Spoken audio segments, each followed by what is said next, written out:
Creative Babble. Hey guys, it's Javier. Neil and I are working on a bunch of new episodes for the Ponzi playbook. It's in the can, as they say in the biz. But in the meantime, I wanted to play you this episode that I featured on my other show, Pretend. And it's an interview with a Ponzi schemer. And I think you would like it. So without further ado, let's play the episode.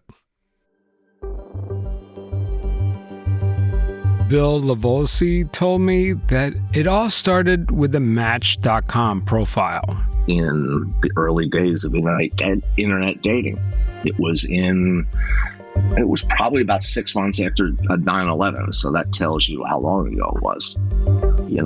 I fell pretty hard. When he met a fellow Wiccan by the name of Linda Livolsi, sharp, driven, and unlike anyone he'd ever met before. She wasn't just ambitious, she was already successful, or at least that's what she said. Linda claimed to run her own hedge fund, RGM Enterprises, promising jaw-dropping returns, 40% year over year, unheard of. RGM, by the way, is an acronym for Real Good Money. She even talked about her elite team. Her chief operating officer was from an Ivy League pedigree and had a track record that rivaled that of Wall Street's best. We ended up being together. We had children. Eventually, they start a family. And this is where the story gets a little hairy because when you're married, my money is your money, right? It's hard to untangle. Bill says that he ended up investing in Linda's company, RGM. I invest, my family invests money, and there was a few other investors. And then, things started falling apart. And civil lawsuits, and then federal investigation, and I ended up going to prison for it. In today's episode, I'm going to have a conversation with Bill Livolsi, who was involved in a Ponzi-like scheme. But he says he wasn't the mastermind. It was his wife. I'm Javier Leyva, and this is Pretend. Stories about real people pretending to be someone else.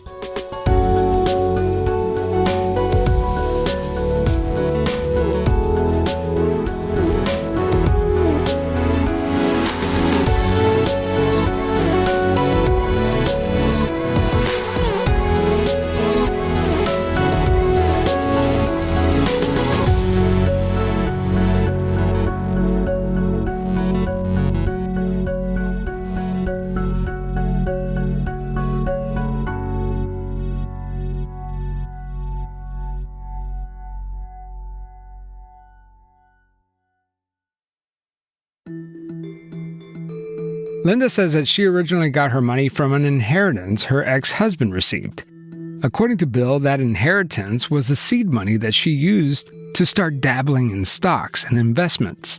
This early capital helped her build credibility and gave her just enough financial clout to start asking money from other investors, setting the stage for her eventual Ponzi scheme. You were saying that it started with her ex-husband? The way I understand it, and this was just from going through the discovery material, it essentially started with him because he got some inheritance money. From that inheritance money, she started playing around with, stocks and things like that. Bill says that he ignored every red flag. Others might say that he turned a blind eye. I mean, he should have known, right? Linda claimed that her hedge fund offered 40% annual returns, an extremely aggressive and unrealistic rate in the world of legitimate investing. And when Bill started poking around and looking up RGM Enterprises in the Nevada Secretary of State database, he couldn't find it. She said, don't worry about it. It's privately listed. That's not a real thing, by the way. You cannot privately list companies. And I'm making really good money. We moved to Oklahoma, and she used some of the money to purchase the sale of her other house. She used it to purchase a house out here in the country, but it wasn't anything fancy. I mean, it was, basically a split level house on 10 acres, but it's in a part of Oklahoma that you wouldn't really call wealthy. And then she used other funds to buy a building to turn it into a restaurant. But the honeymoon period didn't last very long. So I remember a process server came in and gave her legal papers. And that was one of the first civil lawsuits. That's how I became aware of it. The lawsuit was the first of many to come. An early investor filed a complaint demanding the return of their funds. The investor stated that Linda failed to deliver on promised returns, and that RGM Enterprises, Linda's company, was not a legitimate investment firm. Bill says that he confronted his wife Linda about this. What's this about? Oh, it was about its investment. If Bill didn't know that his wife was involved in a financial scheme, he knows now, right? And that's how it started. You could argue that Bill should have seen the red flags, that he should have known better. But let's assume that this was all news to him. What was that first conversation after the lawsuit like? How did she explain all this to Bill? He's upset he didn't get his money, because he had called the house a couple of times wanting to talk with Linda. He's upset. He wants his money, so he's suing me. It's this guy, his original investor wants his money back. And he hired a really aggressive attorney in Vegas. This is really good, actually. And he just got a judge to slap liens on everything, all of her accounts and everything. As the legal action unfolded, the courts froze Linda's bank accounts and placed liens on her assets. That triggered a domino effect. More lawsuits followed, and with her access to funds blocked, Linda was effectively sidelined. That's when Bill stepped in, acting as a kind of go-between to keep things moving. Because I remember her discussion was, I have this new investor. I have no way to get, the money because all of my accounts are frozen. I remember asking her, I said, well, do you guys have a contract? She goes, yeah, we have a contract. And then, it was after that I made the decision. I said, well, let me be your conduit. And that was, that's a fatal mistake. The new investor was a man named Elwood Bartlett. And they met up in Las Vegas to talk about this new investment opportunity. Elwood Bartlett, by the way, is a self-proclaimed witch who goes by the name of Bunky. Your children asked for your presence here today. Back in 2008, when this video report was published, Bunky was a humble high priest who led a coven of 6 witches. We bid you hail and farewell. Hail and farewell. This is video from an AP report after Bunky won a mega $1 million jackpot. What's the first thing you would do if you won a $33 million lottery?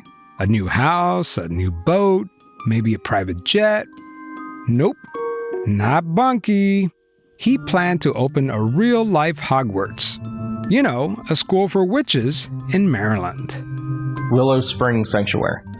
When you have that kind of money, if you have a brilliant idea like that, you just got to move on it. And that came to me out of the blue, so, we're going to go for it.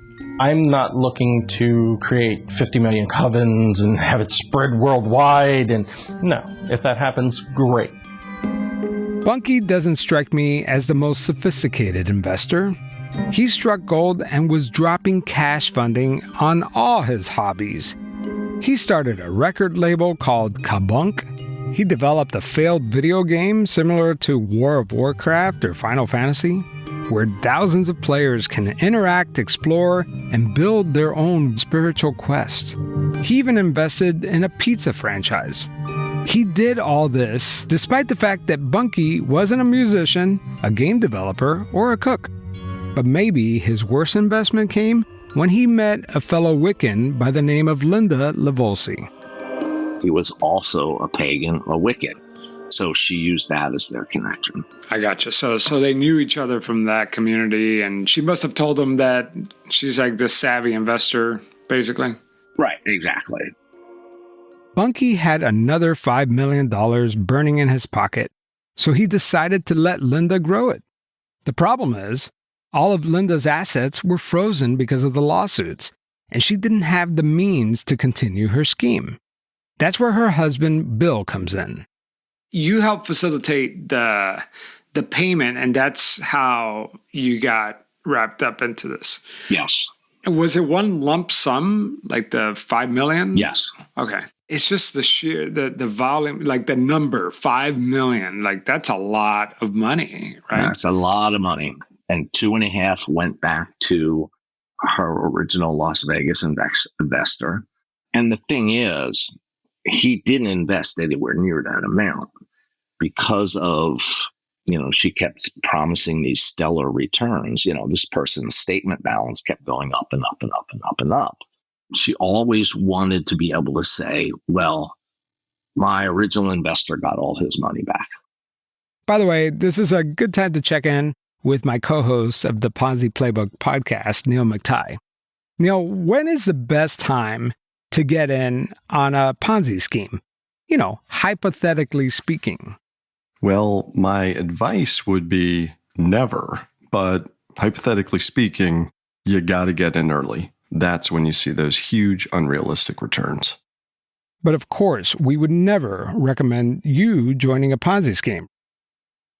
That's why she needed $5 million, because he was getting $2.5 million. I was the middle person. I took that money and I went to the bank and made wire transfers. Dumbest thing I ever did. So I received money from a new investor, and I used that money to pay out money to an old investor. It's definition of a Ponzi scheme. And some of those investors were not strangers. They were yourself, your family, you said, like different people invested in this? Yeah, I didn't have any amounts paid out to me, but it was some money went to back to my parents, their original investment.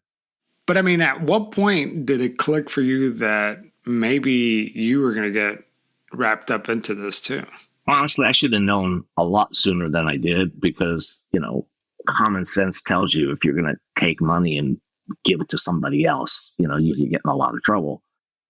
If Bill was truly clueless about all of this, he must have known something was wrong when he got a visit from the government. And they wanted to talk, and I just said, no, I'm not going to talk with you. That should have been my first sign.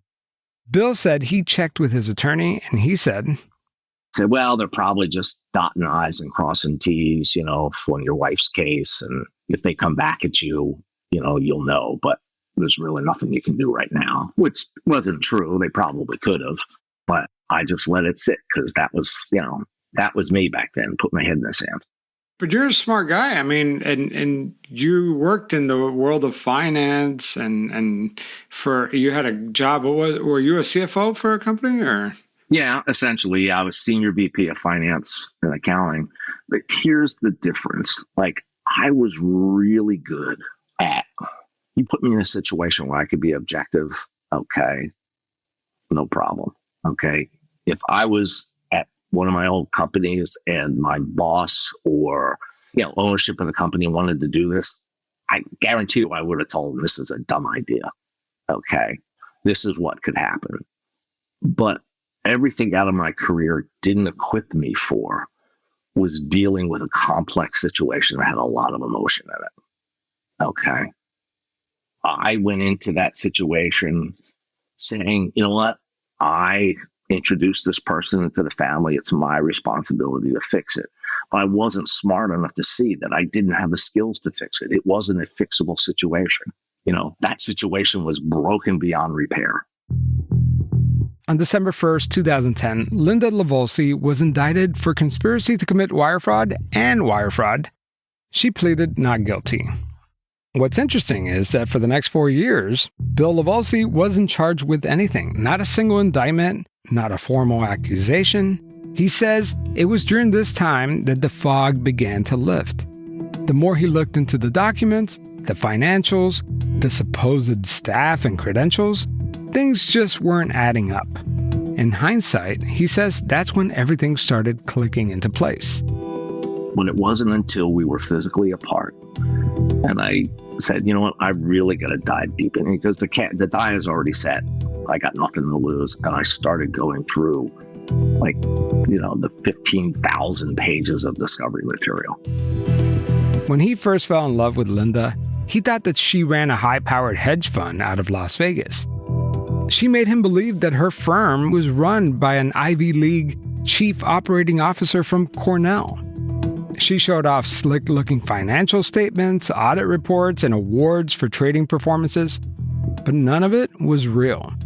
Not the employees, not the office, not the audit reports. Linda had created an entire company out of thin air, complete with fake email addresses to impersonate assistants and staff members. That chief operating officer from Cornell, he may not even be a real person. She would send investors glowing performance reports showing incredible returns, but there were no actual trades behind those numbers. The money wasn't even being invested at all. Even the company itself wasn't properly registered for years. And then you start seeing the things like these people don't exist. You see the FBI 302s where they're interviewing people, and you hear the difference between what this person tells you and what the FBI got from them as a witness. And then you start piecing things together. It wasn't just one lie. She created a whole world of deception. Fake. There were no employees. There were no real trading accounts.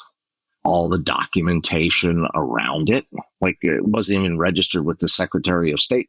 I started looking at it going, God, you idiot. Perhaps the biggest red flag he missed was how Linda used investors' money to fund her lifestyle.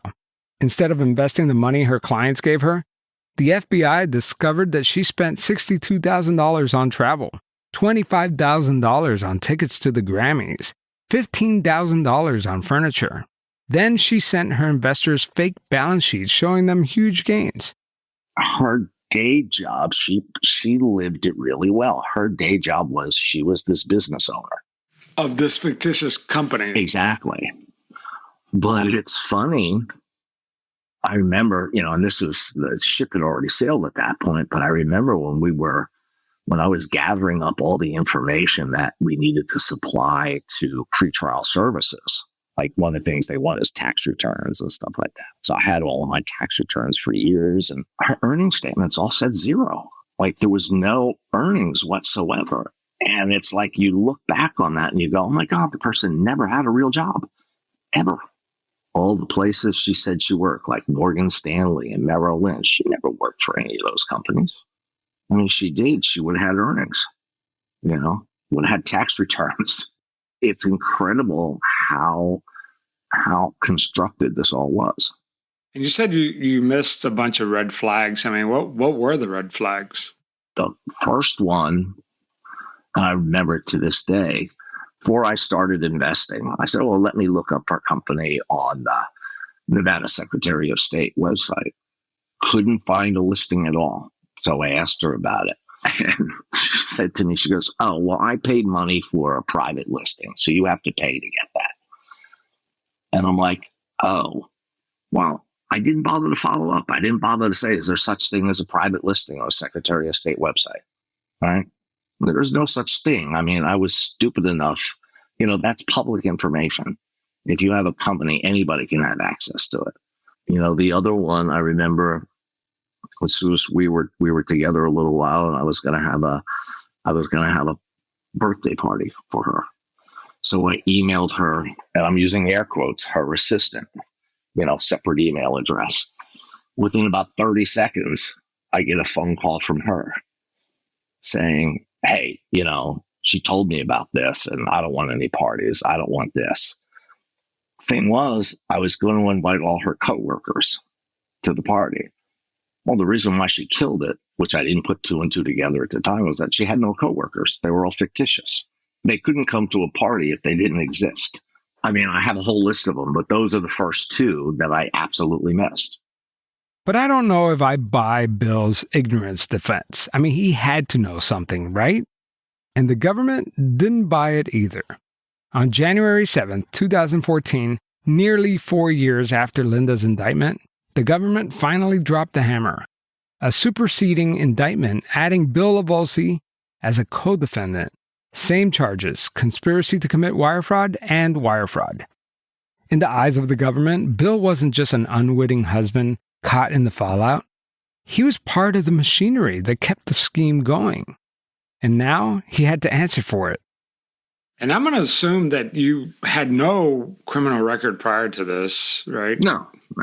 Maybe I think I had a speeding ticket driving to college once. Yeah. But like nothing, But, nothing's. Yeah, right. Exactly. Yeah. And what about her? Looking back now, what have you learned about Linda and prior to you two getting together? Did she have any? I mean, you don't do this. You don't start a $5 million Ponzi scheme out of nowhere, right? Like, did she work her way up to this? I saw one thing in a Nevada district court records, not federal, but it involved, her husband and the landscaping business or whatever. But that was really the only thing I saw. I did not really see anything else.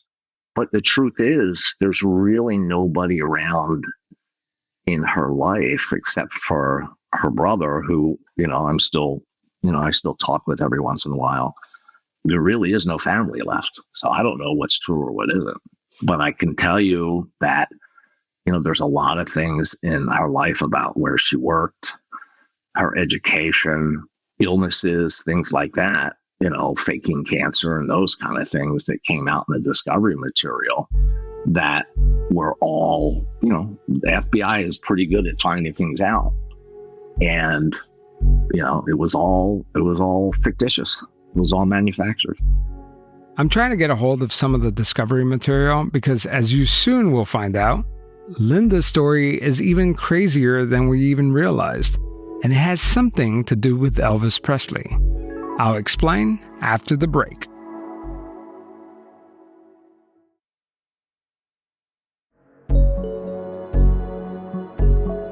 This is the story of a man without a criminal history who found himself in the middle of a multi-million-dollar Ponzi scheme. But during my call with Bill, I discovered that this story is actually more complicated than I realized. Bill explained that everything about Linda was a lie. You talked about her creating fake accounts, fake emails, fake staff, but then now you talked about the fake illnesses too. Did she lie to you about her health, or was that like something you learned after the meeting? Well, here's the thing I learned. Doctors rely on, they don't expect patients to come to them and lie. Okay, they don't. So I would remember taking her to her rheumatology appointments. Right, because she had lupus or something, right? Or she said she did? I don't know if that's you know what? She complained of the symptoms. Well, anybody can complain of the symptoms. The doctors treat you based on what you say you have to the doctor. Okay. So I took her to tons of doctor's appointments, but were they actually real? I don't know. Did we talk about where is she now? Like, have you heard from her? Or like, well, she was living with her sister in Missouri with the woman who did the Graceland thing. Wait a minute. Are you kidding me? No, they lived together. You mentioned that, and I go, there's no way that that's the same Linda. Yeah, it's the same Linda. Are you kidding me? The surprising headline involving Graceland, the famed home of Elvis Presley. Elvis Presley's famous estate nearly went into foreclosure after an alleged plot to steal it. It's the latest in the saga surrounding one of the most iconic landmarks in American culture, Elvis's home, Graceland. Okay, maybe you listeners had already put this together, but I definitely did not make those connections. The woman who tried to steal Graceland with the fraudulent loan documents, who you heard from in a previous Pretend episode, Linda is her sister. We even mentioned her when I was reporting the story last year. Yeah, it's the same Linda. I just covered that story, by the way. I know you did. Did you listen to it? I mean, I heard. Yeah, the one you had done it during the summer, but it just dropped kind of recently. I listened to it about a month ago when it hit my podcast feed. So her sister Lisa, right? Yeah. Oh, I'm sorry. I thought you realized the connection. Do you think that? Oh my God! You blew my freaking mind right now. Linda, Bill's ex-wife, is currently living in a trailer owned by her sister Lisa in a trailer park outside of Branson, Missouri. Linda is 2 years older, and her crimes are far more sophisticated than her younger sister Lisa. Lisa was known for smaller schemes like romance scams and check fraud. That's why when I heard that Lisa is accused of trying to steal Graceland from Elvis Presley Enterprises, I thought she must have had help from someone way more savvy. Could her older sister Linda have been involved? By the way, there is no evidence to tie Linda to the Graceland scheme, but man, you gotta wonder. So they're in Branson, Missouri somewhere. Somewhere now. Okay, well, wow. I mean, Lisa's in federal holding in Tennessee. Well, right. But right. Yeah, they were living together. Wow, this is wild. Okay, so wow. Okay, well, let me take a second to connect the dots. Wow, that's nuts. What a small world. Linda Livolsi's trial dragged on for years. She claimed that she was too sick to stand trial, citing everything from leukemia, thyroid cancer, to lupus, pneumonia, a mouth infection, and even total loss of her voice. At various points, she said that she had lung cancer, anemia, severe headaches, vomiting, and difficulty eating. This sounds like a pharmaceutical commercial. Each condition came with a new request for a delay. And it wasn't just health issues. 2 of her defense attorneys quit, one after she failed to pay them, and the other after she allegedly wrote bad checks to cover the fees. But federal prosecutors had questions, so they brought in an independent oncologist to examine her. The doctors couldn't find a single shred of documentation proving that she had leukemia or any serious illness at all. No biopsy records, no hospital charts, nothing backing up her claims. And physically, she appeared all right. No symptoms, normal vitals, blood work that raised no red flags. In the end, the doctors concluded that there was no evidence that Linda had ever had leukemia, despite her insistence otherwise. To the government, this just looked like one more con. I mean, now talk about the family dynamics here. Yeah, because, exactly. Okay, when I was reporting on the whole Lisa thing, she didn't strike me as the kind of person that could pull off a stunt like that. Yeah, you think? That's exactly. I don't know. Give me some background there. She's not. No, she's not. That was when I saw the article, I was debating, do I tell our daughter? I said, well, she's going to hear about it sooner or later. So I sent the story link to my daughter. She read it and she goes, there's no way Aunt Lisa did this, or Lisa did this by herself. What are the chances that these 2 sisters are both in the same family business, of deceiving people and making fake documents? I mean, my theory, and I don't know this to be true, it's just a thought that occurred to me, was that, it's probably her father was a bail bondsman and a bounty hunter. And we're talking, rural Oklahoma. They probably saw a lot of maybe not so honest things going on. I don't know. I really don't know. I have no idea. But I can see, somebody who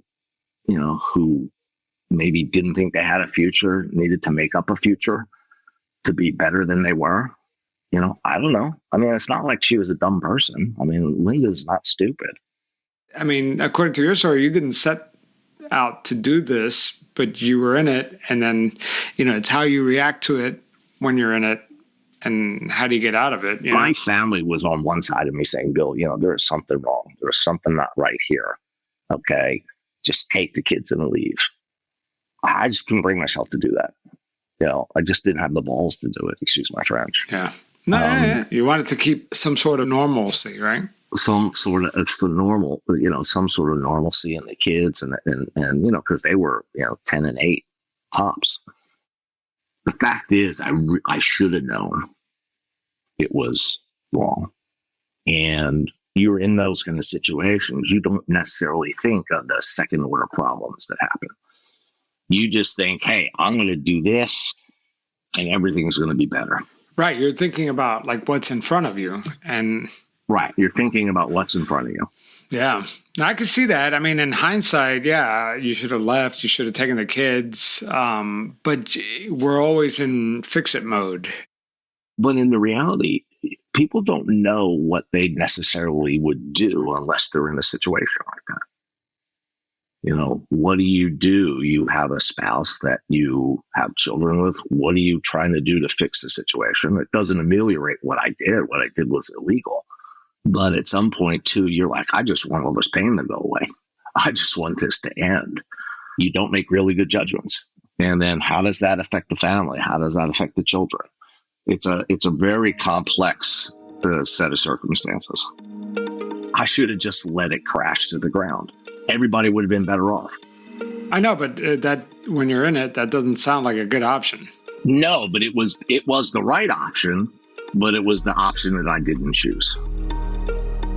Ultimately, Bill and Linda pleaded guilty to their respective charges. Linda was sentenced to 45 months in prison, while Bill received a 24-month sentence. The judge allowed them to stagger their sentence so that Bill could take care of the couple's 2 children, while Linda was in prison.